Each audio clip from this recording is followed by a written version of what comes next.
Alright guys, welcome back. Let's see what's happening between our borders in county and countries. Good evening. How are you today?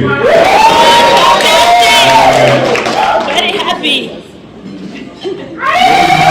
I told you a long time ago, but be very careful what you say and how you behave when you are excited. As many of you know, and this is something I've been criticized about a lot, I don't smile a lot. Because the world is about serious. In case you are watching this channel for the first time, kindly please click that subscribe buttons, then allow the notification buttons to be on. Whenever you're producing a video like this one, YouTube will automatically giving you a notification. And to the subscriber, I really thank you and appreciate you for this support.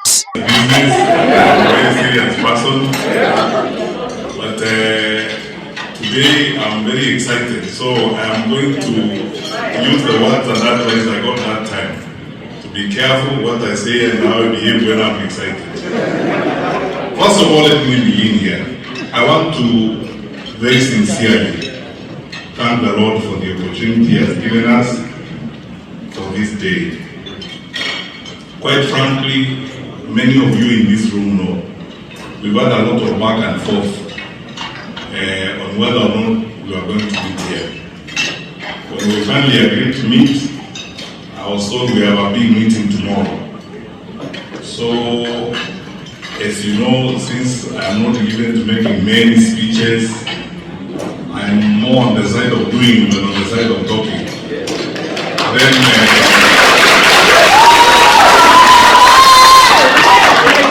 I asked my brothers and friends, so what do you want me to do on Saturday evening? They said, no, Saturday evening we're just going to have dinner, welcome you to Minnesota. Get to meet us in our usual home nature, and then from there we'll meet for a meeting the following day. So, because you said I was coming home and we were going to eat, I didn't see the need of putting on a tie, because when I eat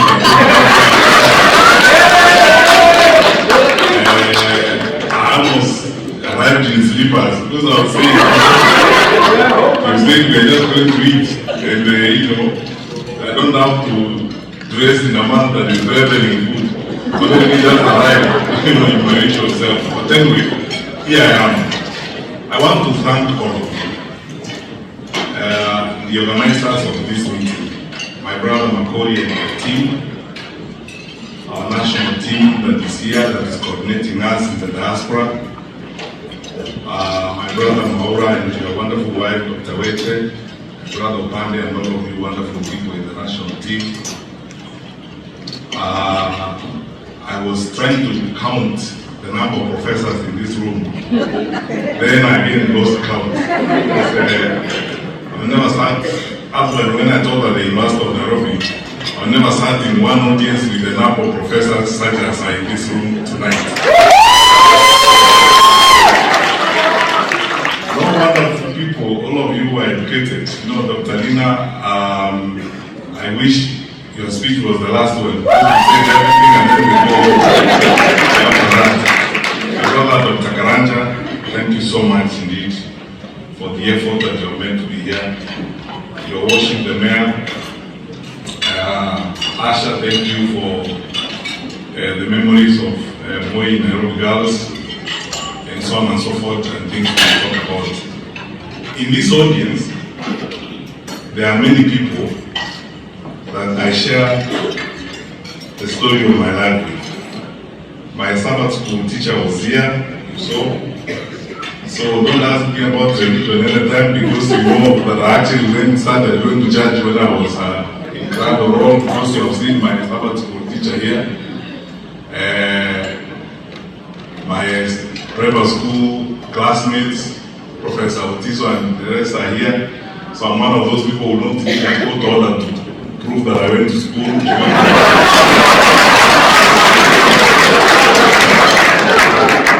You know, when we started messing up with the education system in our country, the day you see people going to court for a judge to confirm that they went to school, you know we have a problem. Because how can you have been in a school where there's nobody who claims you as a classmate, you don't have a teacher, you don't have anybody, you have to wait for the judges to tell us that you actually went to school, right, and so on. And you don't need a judge to tell us that you went to school because you must have a classmate like I do here, and so on. So, wonderful people, many of you, some of you I grew up with in the village. We have been together since the days we were learning how to wear shoes properly. And how to wear our shorts properly and so on. I've known some of you, we have known each other for a very long time. So I thank you, my sister, Representative Mulder. Thank you so much for your friendship, and thank you, wonderful people, for your love and the commitment and everything I've seen here tonight. I saw Professor Nyango Man. Yeah, there he is. Thank you so much for your advice, all of you wonderful people. Pastor, thank you so much. I needed to say something earlier, but then I discovered you were in the room, so I need to be also careful about the things I say here. Because I was going to say that I've met a lot of people here, including my boyfriends and Hollywood and girlfriends, then I feared the girlfriend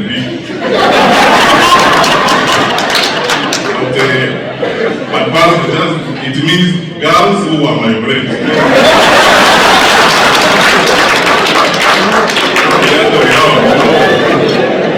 English is a problem.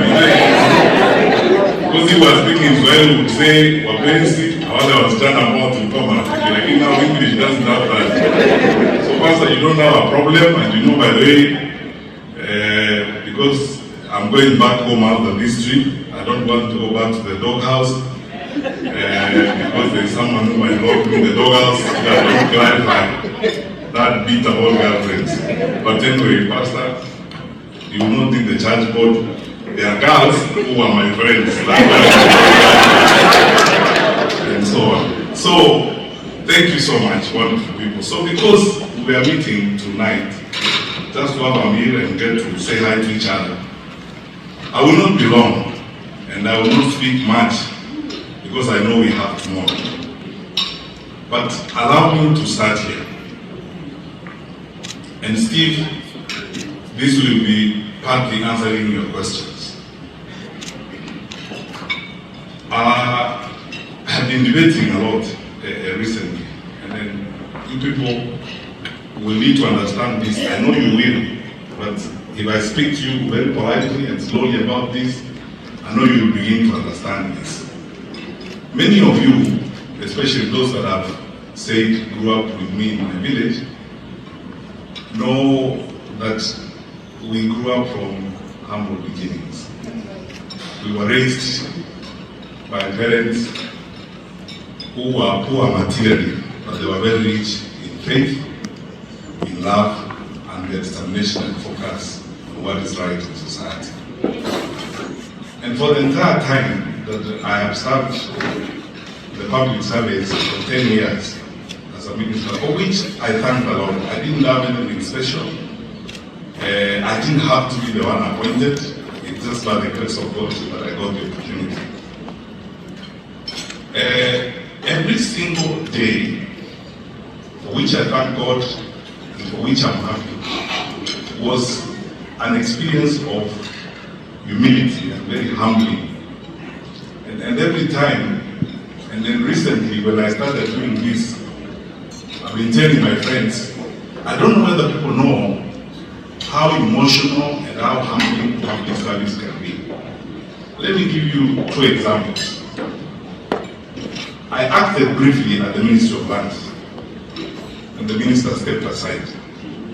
And every day, I would come into the office and you see, how people are suffering and so on. You see crowds of people in areas on the ground floor. So I decided that I would tell my peers and the other people to create a small office for me, so that on Wednesday, on the ground floor, instead of asking one and other people to come up, create a small office for me on the ground floor where I could meet those people who had urgent problems that they thought the minister would solve. I didn't use the office for long, for this simple reason. I discovered that it was going to become a health issue to me, because it was going to be, you can emotionally, sometimes you hear things, you go home, you can't even sleep. Because you see, when a widow walks to you and tells you that she has lost her land to people because of fraud involving even public officials, and this poor widow cried before you, and she even tells you that, by the way, even the remains of my husband are on that piece of land, and now they have taken it away and so on. So you're solving those kinds of problems, and every time I came across that, I would get into that situation all the time. Even if you have a heart of stone, those things break you. One time we used to have a problem at one of our landed streets in the Rift Valley. So I decided, as I used to, because I believe that work must be done. Like I used to tell people, education is not delivered at Jogo House. Jogo House, we only have files and papers. Education happens in the schools where our children and our teachers are. So a good part of my week would be spent in schools. And I would wake up without preamble or introduction and turn up at school. And that's how I discovered the challenges and tried to solve the challenges with the teachers, the parents, and the students. Finally, one morning, two journalists from the local vernacular station, SIFM, after a public meeting, accosted me, ran to me, and said, they are trying to get my attention. They shouted in my mother tongue, because they knew better I would have to listen. They said, you have to help this woman. Ask them, what woman? He said, this widow said what it seems. They gave me some paperwork and so on. One of those journalists is in this room, James Kishan. For you guys, and then this story I'm going to tell you will tell you the trip or the journey that we are beginning. It will tell you the character of what we are trying to do. Finally, this was the story of a woman who had lived 6 years with the husband's body in the mortuary and her grandson's body in the mortuary for 2 years, somewhere in Kiamuka. The problem had gone unresolved. Mother had gone to court so many times, and I was shocked, first of all, when I heard about it. So I promised them, as usual, I will get into it. When I got into it, I called everybody responsible, including the Minister for Land at that time. We had conversations, we called in public officials. We discovered, to our horror, what it was, that actually there was no reason why this woman's husband's body was in the morgue for 6 years. It was an attempt by some public officials and some well-heeled people to defraud her, to steal part of her land. For 6 years, and the cultures we have in Africa, she couldn't even go to a funeral in the next village because she is a widow whose husband has not been buried. And 4 years after the husband had died, and the husband was still in the morgue, her grandson died, who also could not be buried. So for 6 years, she had lived that kind of life. Husband's body in the morgue, grandson's body in the morgue, she could not bury them. And when we finally summoned all the public officers to the room, I called everybody to my boardroom at the Ministry of Interior. Then I asked some 2 lawyer friends to get into the matter, read the file, went to court.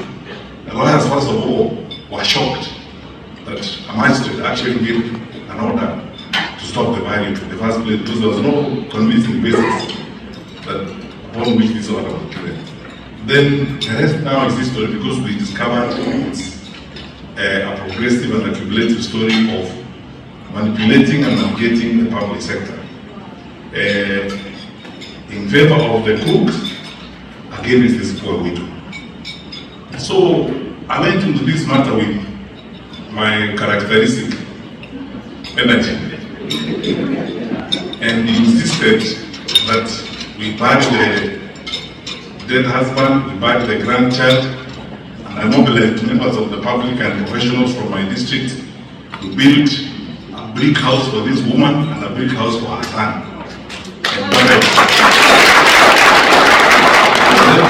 To make sure that people don't repeat this kind of nonsense again, I flew there even with the Minister for Lands to that home to show the village that this is not the way people are supposed to live. Why am I telling you this? I'm telling you because still, public service for me is actually an endless journey of eternal humility. To the people.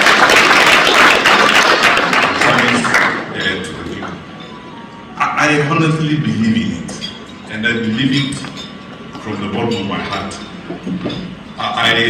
There isn't a single day I was in public life that I didn't wake up thinking about the impact or the effect of what we are doing on the people that we are leading. So, fast forward to this moment now, and I'll speak some more about this tomorrow when we meet.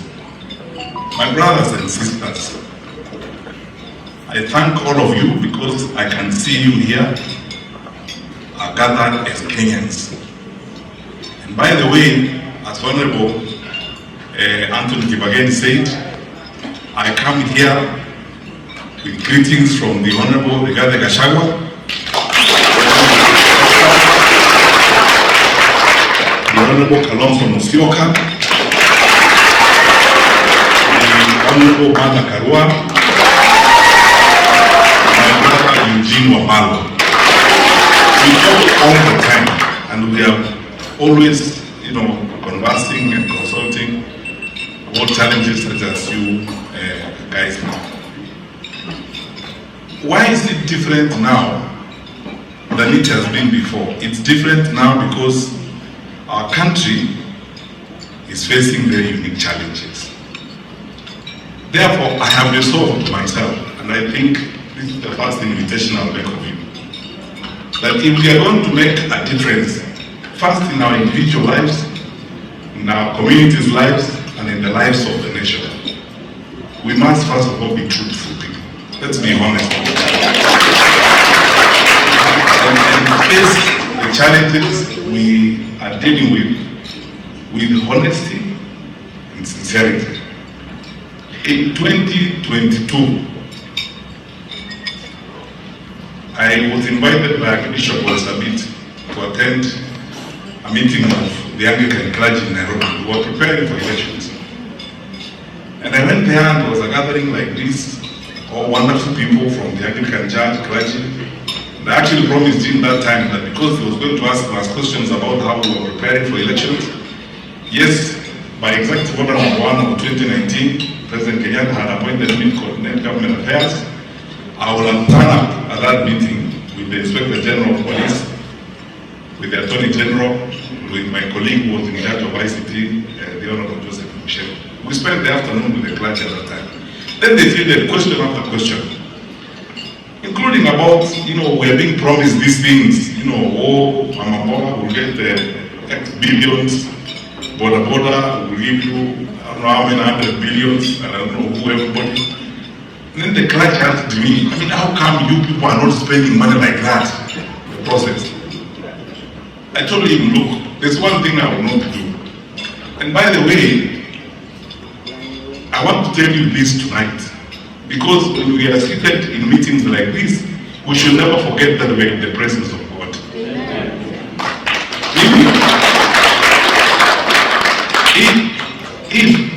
If to get along and to go forward, I'm going to be forced to lie, to start creating things here. Look, I want to be very honest with you. I would rather not get that job.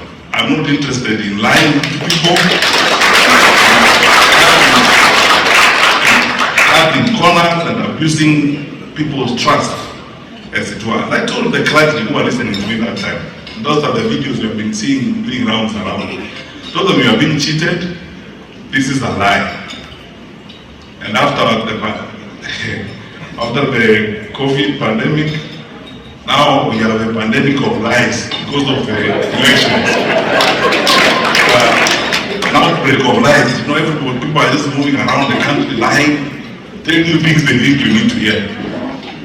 Now, we are about to start that pandemic of lies season 2 in Kenya. You see people flying around the country, talking about empowerment, you know, planes flying here, flying there.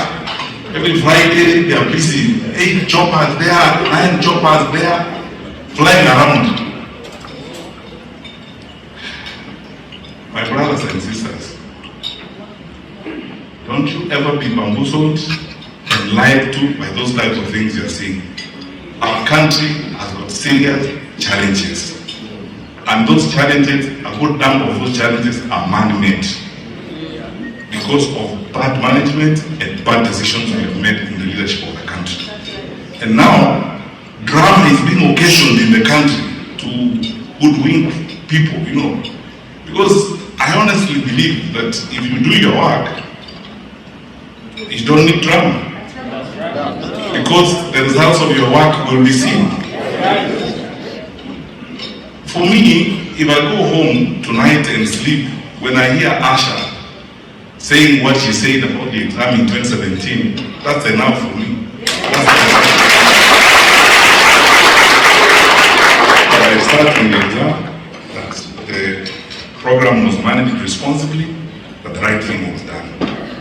I don't have to occasion drama, you know, around here, jump up and down, go look for witch doctors and I don't know who come and say things.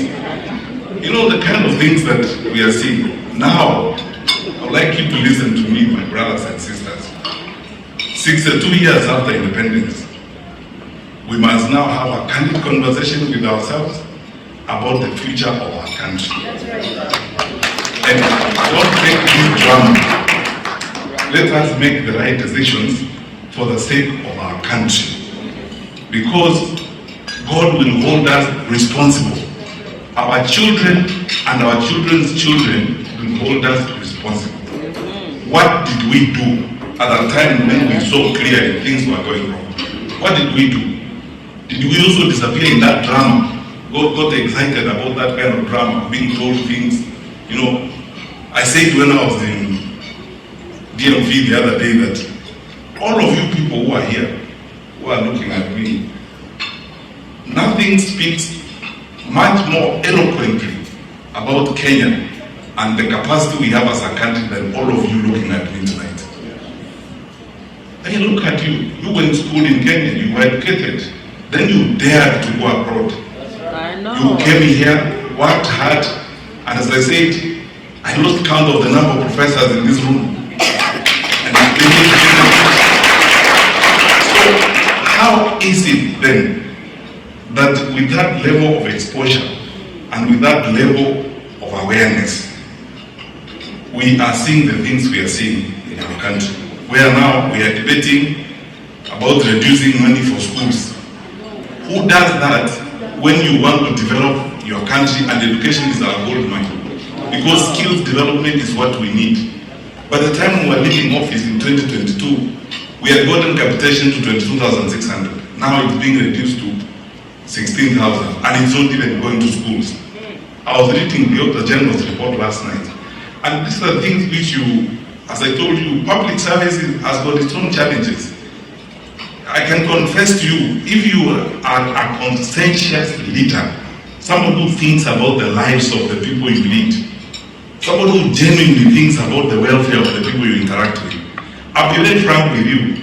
There's some things you come across and you don't know how to deal with them. You feel so pained. How can we import rice, 500,000 metric tons, and where rice farmers? I mean, how? You have closed sugar factories. I'm sure if our national leaders went to that side of the country, they would be singing another song and lying and paying people and trying to bamboozle them with helicopters and so on. Those poor cane farmers are still there. We're importing duty-free sugar. Some of it declared unfit for human consumption. So, what is wrong with us? the challenge I have for you tonight, my brothers and sisters, as we go forward. Many of you in this room are believers. Our country has been given to us as stewards. We will account to the Lord what we did with the country He gave us. When we had an opportunity to listen to these stories, as I said, too much drama. That's why, personally, I have to confess to you, I am more on the side of doing. I would rather people worry about the impact of my work than worry about the speeches I make and the drama I occasion when I arrive in a town. How I talk, life comes to a standstill, and so on, and people must now, bow to me and so on, and beg me and tell me things that are silly. I don't like hearing those things like, oh, you are great seer. There's nobody who's a seer. We are here to solve problems. And that's why I said, and this will remain my mantra, I'm coming to you and I'll speak even in greater granular detail tomorrow to ask you that by the grace of God, when we get to that point, I will ask for your vote, but also hold me to account.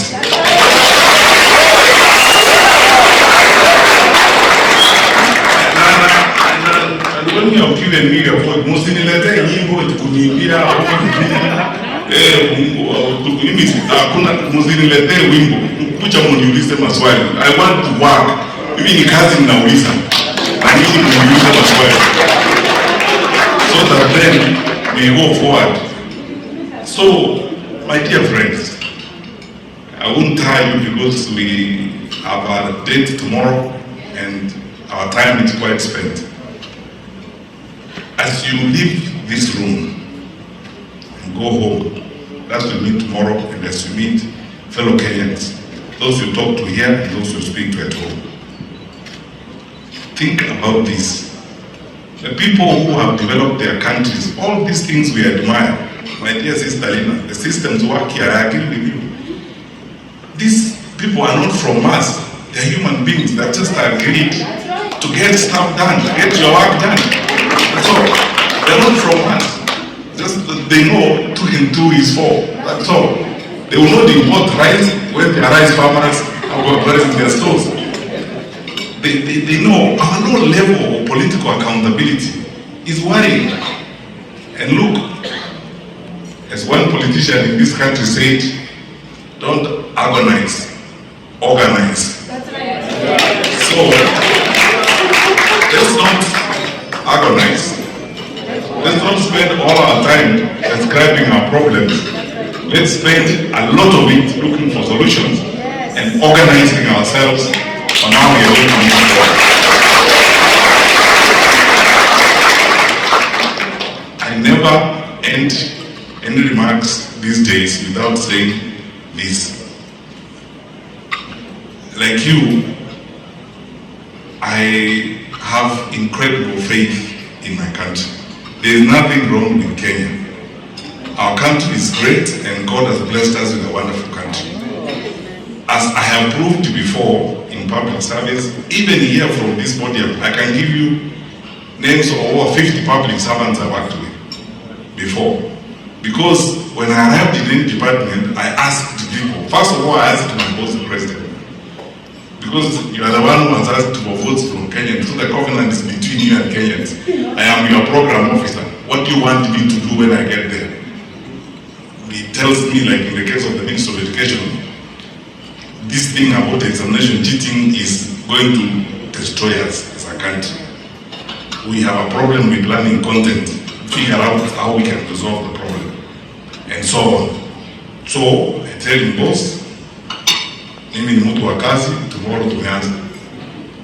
And every time you go there, you meet wonderful people. That's when I worked very closely with the late, my brother, Professor Magoa. And all these people. When you sit down, you're brilliant. I mean, we are spoiled for choice. It's shocking that we are performing the way we are in some cases. smart people who have got solutions. I call in the leaders of the Secondary School Center Association. I shake hands with them, we sit down, we work on solutions. And people have suggestions. All they need is trust. That they trust you as a leader, that what you're telling them is going to work. That you don't tell them today, change tomorrow, or alternatively, you tell them we are running a free system that is working, but you're the one receiving bribes at night. It doesn't work that way. Because you have to walk the talk, live your word, and nothing beats exemplary leadership. Because people will believe your actions more than they will believe your words. As it works. So, my dear friends, I believe we have a great country. And I can tell you this without fear of contradiction or any doubt or hesitation. We will build our country. We need to pull ourselves together. We will resolve the challenges we have. We will fix them. And we will move forward. We are a resilient country. Our people are great. I can give you numerous examples. I was the Minister for Security during COVID. And during COVID-19, it's incredible what I saw, the spirit of the Kenyan people. The Kenya Association of Manufacturers, there's a woman called Phyllis Wakiaga, if you know her, fantastic lady, CEO. Kenyan business people donated a water tank for every police station. Wow. Without anybody paying them. And they told me, Minister, we will take the water tanks, and so that our police officers can wash their hands. I went to a roadblock at night in Nimuru, somewhere there at 1 a.m. to figure out, because that's one of our major routes of movement, so that we're dealing with the spread of infection. And I discovered that a businessman had agreed to supply our police officers on that roadblock with bread. But every morning, dutifully, that businessman was sending his van with bread to those police officers. And the women around that Nimuru area had come together and agreed to make tea for those police officers. In Katani, somewhere in Eastern Province, I went to a roadblock. I spent a Sunday afternoon with some women who really touched my heart. These women had come together and they had decided they would cook for the police officers on that roadblock. And they were beautifully putting hunger together, cooking for them. One of them, the leader, is a lawyer. That's the spirit of Kenya. That's the Kenya I know. That's why wonderful people, as you go away from here tonight, please, if you forget everything I've said, don't forget this. We are better than what I'm seeing.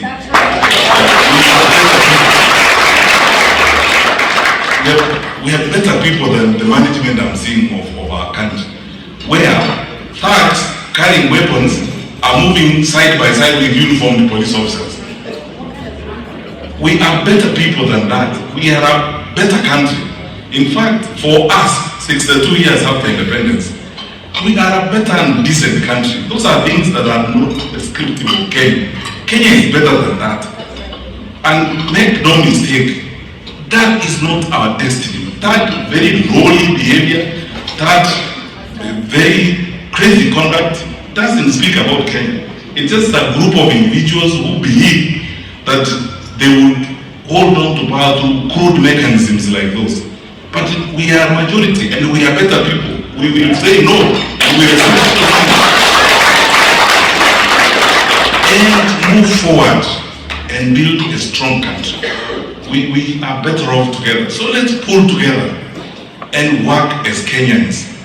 We enjoy being together one with another. I mean, I love all these guys who are seated here. For the several hours I've spent here with Dr. Karanja, for example, I've learned a lot. We have even skimmed a number of things. I have learned a lot from Maura since we started working together and his wife, Dr. Weche, about how we need to now reorganize ourselves, our ideas and messaging and working together. There are so many people in this country. I was the other day talking with Professor Ogola and so on, who have got brilliant ideas on what we can do about our country. A while ago, last week, I was having breakfast with some friends of mine, like Ahmed Ali and so on, serious guys, and saying, scheming how we can campaign for one of us Kenyans to get a senior job somewhere in some international organization here. You see, That is who we are. That is who we are as a people. You know, we look out for each other. We are together, and we should never, ever, ever accept to be divided, because bad leaders thrive when people are divided, so that they tell you, you know, this is in your Kikuyu,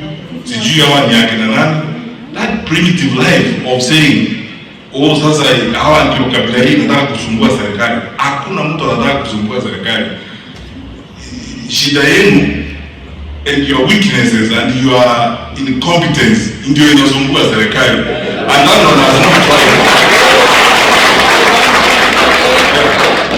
Because incompetence is incompetence. Incompetence has no tribe. You can't say what's the tribal background of incompetence. It's incompetence. What's the tribal background of criminal conduct?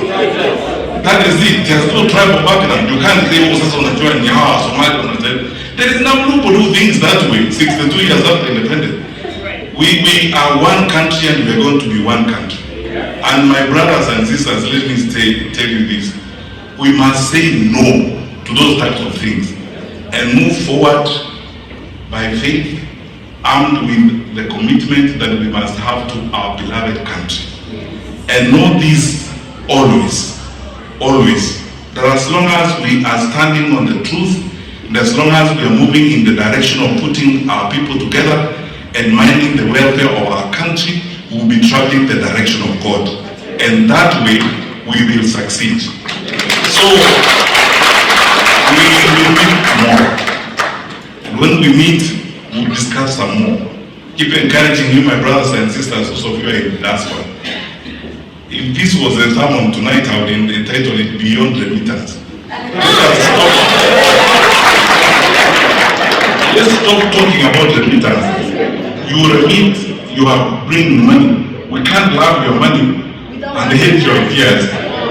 So, I am one of those advocates, and I've discussed this with my colleagues, Regate Gashagwa, and Honorable Kalonzo Musyoka, and Mother Kalu, and the others. If the petition, because last time when we were in DMV, we agreed with Akina Maura and the others, that our petition is going to come from the diaspora to the IBC to increase the polling stations in the US from 3 to 15.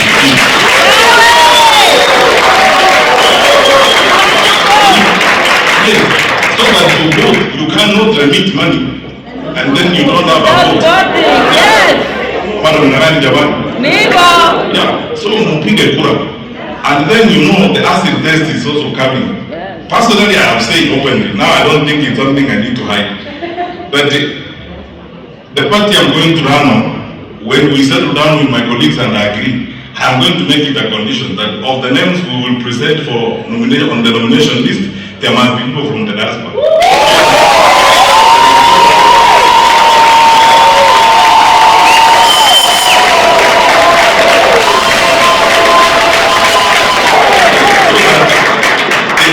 You can go to where these decisions are made. Because you see, mtu hawezi kukuambia leta tu pesa, mimi nachukua vile hapo nana baadaye. Hapana. We want you to be there where the inside. And by the way, don't focus only on the National Assembly and the Senate. I believe you can occupy, for example, in the city county of Nairobi, we should have nominated them, say who was roots in the dance.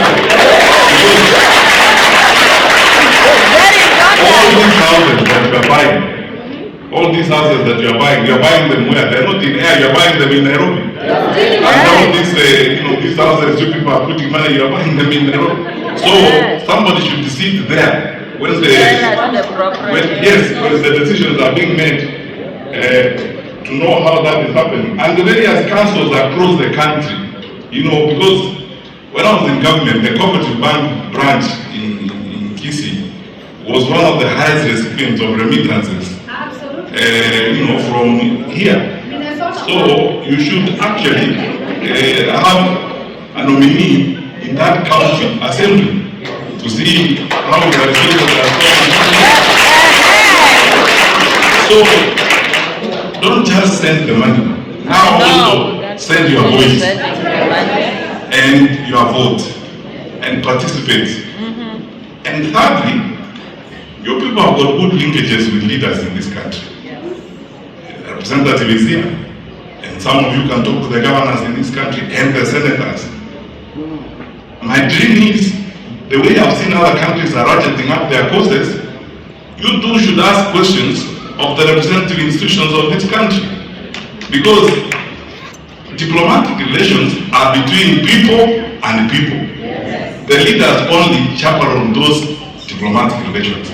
So, if the US government has a security compact with the Kenya government, it is pure and legitimate for you in the diaspora to ask the Senate Foreign Relations Committee here whether the resources and the support that is coming through that relationship is being used to kill Kenyan citizens. So that these issues are addressed and they are understood. So that we don't always be, unajua kuwa uangwana bila kuuliza swali haiwezi kutusaidia sisi kama namna. Wakati uungwana ni kuuliza swali. Ask a relevant question. Hiyo ndio kuwa muungwana. Muungwana si kukaa hapa tu na kuendelea, hapana. Kuendelea sasa lazima tuulize maswali. Sasa mimi nawaomba tafadhali, think about these things as you organize yourselves. Participate in the affairs of your country now beyond remittances. And ask the questions that you need to ask. And then you, by the time a guy hits Machakos and gets here, to even know where the Senate Foreign Relations Committee sits. I mean, you guys know already. You can just put together a petition, go to the senator, and let this matter go there, ask the question, what is going on in my country? You have a relationship. Where is these resources going? You are giving. Do you know what is happening with them? That is how you help your brothers and sisters back home as we go forward. So my feeling is that now we focus on the future and we remain focused on improving our lives. So my brothers and sisters, do not lose hope. Some of those challenges that are happening are momentary. They are for now. We will overcome them. And if we pull together and work together, as we are saying, we will obviously improve the lives of our children. We will fix the challenges we are seeing in the education system right now. We will fix the challenges we are seeing in the administration of the country and clean up the country and have a better country as we move forward. I believe we are better people than this, and our better days are ahead. So, I ask for your prayers, for your support. We'll have some more conversations tomorrow. And as you go forward, these past messages to the others who are not here, that we are one people. We are not a gathering of tribes in Kenya. We are a nation and we are building a country. We should therefore see each other or see ourselves in each other. The challenges that people face in Kericho are the same challenges people face in Nyamira, in Nyeri, in Nakuru, in everywhere in the country. So we cannot be foolish enough to listen to these stories of dividing us as a people. Let's keep together and let us focus on the goal of fixing the challenges of our country so that we can be a better, prosperous, modern nation that God has destined us to be as it were. So, I wish you all the best. Thank you so much, everyone, all of you, national coordinators, the leaders of Minnesota, all of you wonderful people who have made the sacrifices to be here. I appreciate your contribution beyond my words can express. I sincerely thank you. I know that you did